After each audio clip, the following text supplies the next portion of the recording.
Well, I think that we have no choice but to act. If we do act, there's no guarantee that we will win. But if we don't act, there's a guarantee that we will lose. And I think that we've always been able to organize around programs and around oppression rather than just organize around organizations. In other words, there's no real purpose served for a group of organizations just to sit in a room talking about what they ought to do. But if there's a dire need, such as there is now, to dramatize the plight of poor people and to raise it up higher in the consciousness of people in this country, then around need we come together.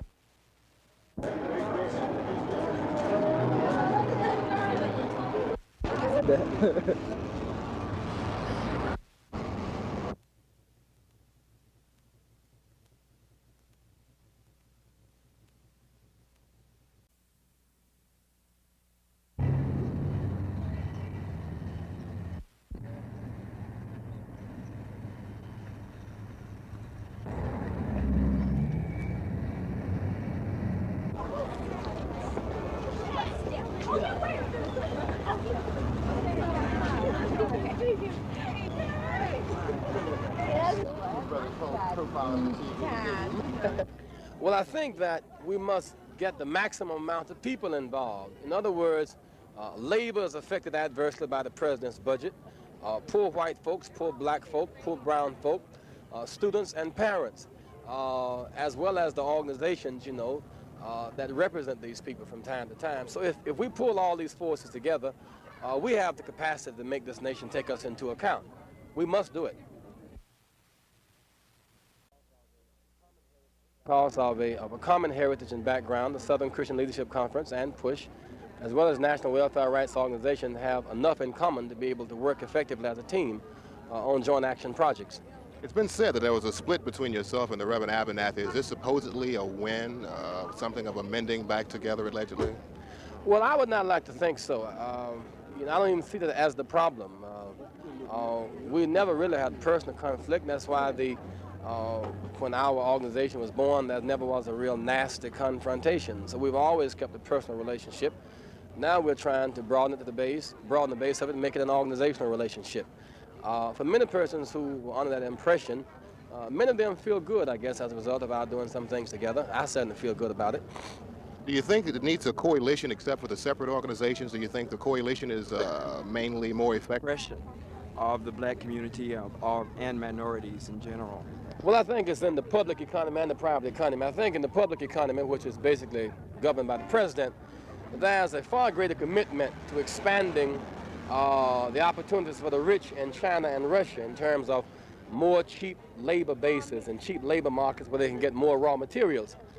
In terms of poor people in general, the unfortunate thing is that black folks have begun to protest, but there are 4 white persons for every 1 black person affected by what Nixon proposes. Except when black folks are hungry, we demand steak and gravy, and white folks demand Jim Crow. They would rather sell for a psychological bird, which is very unfortunate. In the context of the private economy, many of the companies that get more than their margin of profit from the black community still do not have blacks on the board, still will not hire us in executive positions, still disregard our person. And if we begin to consolidate our consumer strength, we can bring most of these giants down to their knees. Getting back to the civil rights movement, it's been said since Dr. King's assassination in '68 that the movement was over. How do you feel about that?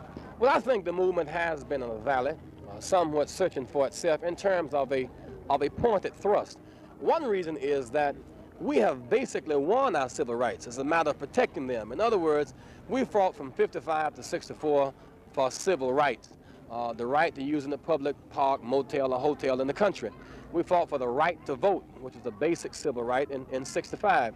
Now we have the right to go to any school in America, but we can't pay the tuition. We have the right to move in a neighborhood, but we can't pay the house notes. So we have not entered a civil economics era.